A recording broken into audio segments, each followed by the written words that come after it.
जवळजवळ 35 वर्षापेक्षा दीर्घकाळ माझा आणि त्यांचा परिचय होता आणि त्यामध्ये विशेषतः ते महाराष्ट्राचे मुख्यमंत्री झाले त्याच्या अगोदरपासून परिचय होता. त्यानंतर महाराष्ट्राचे मुख्यमंत्री, लोकसभेचे अध्यक्ष, शिवसेनेचे नेते म्हणून सातत्याने त्यांची भेट होत असे. त्यांचं मार्गदर्शन ऐकण्याची संधी मिळत होती आणि त्याचबरोबर त्यांचे विचार, तसंच सुसंस्कृत व्यक्तिमत्व, त्यांचं अभ्यास, चतुरस्त्र अशा स्वरूपाचं संपूर्ण व्यासंग, समयसूचकता, प्रशासनावरची पकड हे सारखे मुद्दे खूप शिकण्यासारखे होते. हिंदुहृदय सम्राट बाळासाहेब ठाकरे यांचे एक अनुयायी, एक सैनिक या नात्याने ज्या प्रकारे त्यांनी हळूहळू राजकारणावरची वर्चस्व आणि प्रमुख पदाची भूमिका घेतली होती. शिवसेना आणि भारतीय जनता पक्षाची युती होण्यामधल्यासुद्धा काही अडचणी असतील तर ते सोडवण्यावर त्यांचा भर असायचा. किंबहुना ज्या 2014ला युतीच्या संदर्भामधलं प्रश्न तयार झाले होते तेव्हा ते मला म्हणालेलं चांगलं आठवत आहे की माझ्याकडे चर्चेची जबाबदारी द्या, मी 5 मिनिटांमध्ये युती करून दाखवतो. म्हणजे कोणाचे काय स्वभाव आहेत, महाराष्ट्राचा काय अभ्यास आहे याच्यावर त्यांचं चांगल्या प्रकारचं वर्चस्व होतं. स्त्री आधार केंद्राच्या अनेक कार्यक्रमांना सर आलेले होते आणि लोकसभा अध्यक्ष म्हणून असताना त्यांनी पुण्यात जो कार्यक्रम झाला होता टिळक स्मारक मंदिरामध्ये, तिथे त्यांनी आज ना उद्या महिलांना आरक्षण मिळेल अशा प्रकारची सुद्धा भूमिका व्यक्त केलेली होती. इतकंच नव्हे तर त्यांच्या अधिपत्याखालीच विधानसभा आणि लोकसभेमध्ये महिलांना 1/3 आरक्षणाचा ठराव एकमताने मंजूर झालेला होता. महिला धोरणाच्या बद्दलचा कृती कार्यक्रमसुद्धा त्यांनी घेतलेला होता आणि बाळासाहेब ठाकरे यांच्या विचारानुसार त्यांची संपूर्ण कृती होती. विधान परिषदेचे उपसभापती आणि शिवसेनेची नेता या नात्याने मी त्यांना भावपूर्ण श्रद्धांजली व्यक्त करते. नेता तर गमावलेलाच आहे, पण एक पितृछत्र असं देखील त्यांना मानलं जायचं, कारण बाळासाहेबांनंतर तेच पक्षामध्ये वरिष्ठ मानले जायचे. काय त्यांच्या संघटनात्मक अशा पद्धतीची कौशल्य त्यांच्याकडे होते, कारण एक सर्वसामान्य व्यक्ती ते मुख्यमंत्री असा मोठा काळ त्यांनी पार पाडलेला आहे. आपण त्यांच्याकडून कशा पद्धतीचे कौशल्य शिकलात किंवा त्यांच्याकडून काय शिकायला मिळालं एकंदरीत त्यांच्या व्यक्तिमत्वावर?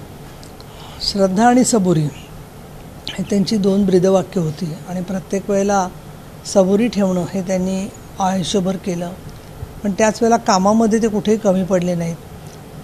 गेल्या काही वर्षामध्ये विशेषतः बाळासाहेब ठाकरे यांच्या निधनानंतर त्यांची तब्येत तेवढी चांगली नव्हती.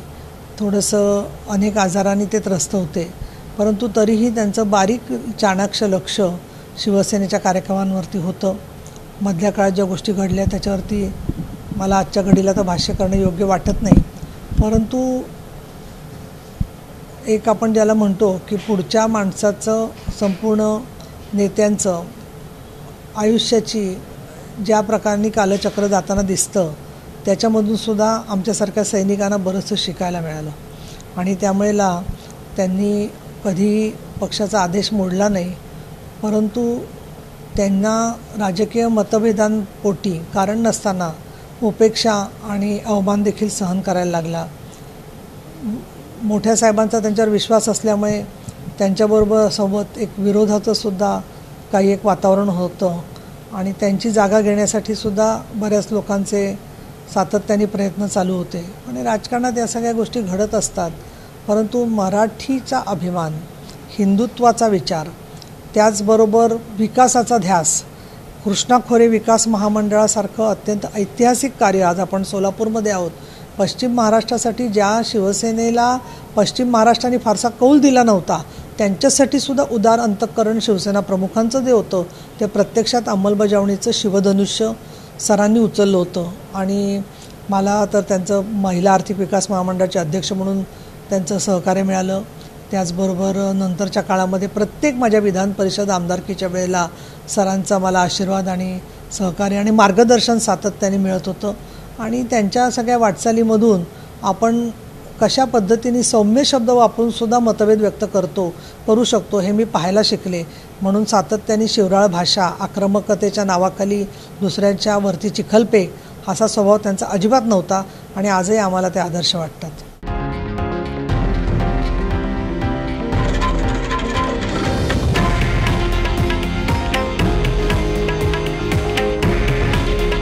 हे आहे देशातील नंबर 1 न्यूज नेटवर्क आणि आपण पाहत आहात TV9 मराठी.